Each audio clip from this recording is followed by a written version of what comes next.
এর বাবা নেই, ছোট একটা ভাই আছে, মা আছে।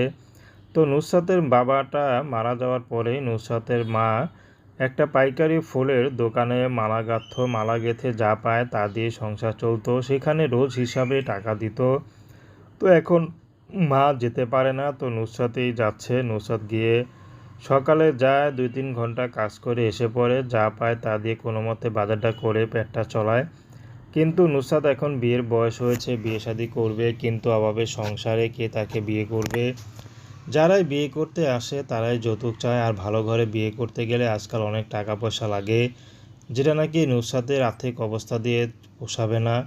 তাদের এখন যে আর্থিক অবস্থা, কোনো মতে দিনটা পার করতে গেলে হিমশিম খেতে হয়। তো নুসরাত এখন ইউটিউবে এসেছে, যদি ভালো একটা জীবনসঙ্গী পেয়ে যায়, সেই মানুষটি যেমনই হোক, তার ঘরে বউ বাচ্চা থাকুক বা স্ত্রী থাকুক, বা চলে গেছে, মারা গেছে, বা বয়সটা বেশি, তার পাশে একজন লোক দরকার, এমন পুরুষ পেলেও নুসরাত নাকি বিয়ে শাদী করতে রাজি আছে। নুসরাত বেশি পড়াশোনা করতে পারেনি। পড়াশোনার নুসরাতের ইচ্ছা ছিল, কিন্তু পরিবার থেকে ব্যবস্থা করতে পারেনি। তো দর্শক, এই ছিল নুসরাতের জীবনের সংক্ষিপ্ত জীবন কাহিনী।